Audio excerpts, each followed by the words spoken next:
All right, we bring you this Fox News alert now because there's a new challenge from President Obama, as GOP leaders are said to be pushing ahead at this hour with a new shorter-term debt plan. This is America Live, everybody. I'm Martha McCallum in for Megyn Kelly. So the president, in just the last hour, taking a combative tone with Republicans, saying that spending cuts alone are not the answer to the country's deficit crisis. Listen. Neither party is blameless for the decisions that led to our debt. But both parties have a responsibility to come together and solve the problem and make sure that the American people aren't hurt on this issue. Because I just want to talk about this for a second, because it has a potential impact on everybody here and all the communities you serve. If we don't address the debt that's already on our national credit card, it will leave us unable to invest in things like education, to protect vital programs. So I've already said I'm willing to cut spending that we don't need by historic amounts to reduce our long-term deficit and make sure that we can invest in our children's future. I'm willing to take on the rising costs of health care programs like Medicare and Medicaid to make sure they're strong and secure for future generations. All right. Well, that is the president's side of that right now. And joining me now is Republican Congresswoman Renee Ellmers, excuse me, from North Carolina. Congresswoman, welcome. Good to have you with us today. Good to be with you, Martha. So where does this stand in the House right now? We're hearing about a two-tier plan that would be on two tracks that's being formulated by Republicans. What can you tell us about it?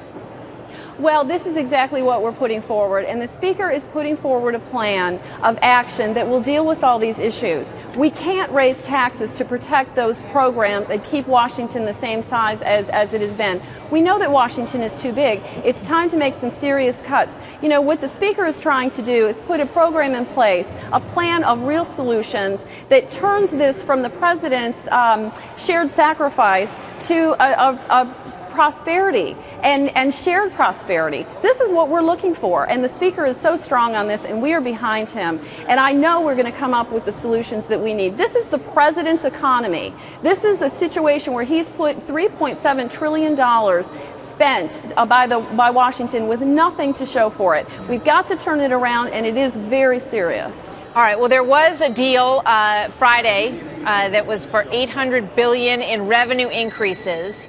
Then the story was that the president came back to the table, asked for another $400 billion in revenue increases. So I ask you this. What kind of revenue increases and what form would they take, whether it be tax reform or elimination of loopholes in corporate taxes? Are Republicans now willing to give in the revenue column?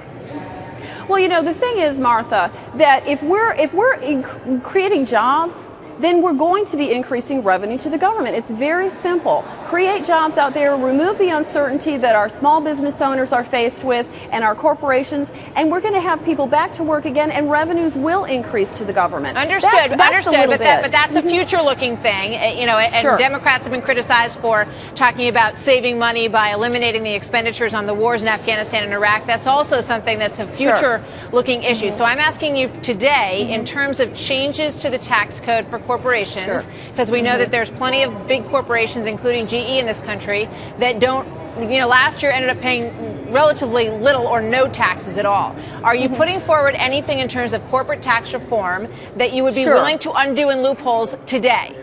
Well, I think we all agree that tax loopholes are something that we can do without. That is definitely an area that we compromise on without any difficulty whatsoever. But the point is putting in a system of tax reform that is simpler, that is flatter, that is less cumbersome, especially for our business owners, in the cost of doing business. So this is what we're looking at. But we are definitely against any tax increases, alone. All right. So Goldman Sachs says that if they don't get $4 trillion, if that's not what the plan is, I don't mean they don't get, but if what happens is a plan that's short of $4 trillion in real spending cuts, they're likely to downgrade their rating on U.S. debt. What do you think about that? Well, you know, that's unfortunately what we're faced with right now. You know, whether we're talking about Goldman Sachs or we're talking about any of the other credit rating, you know,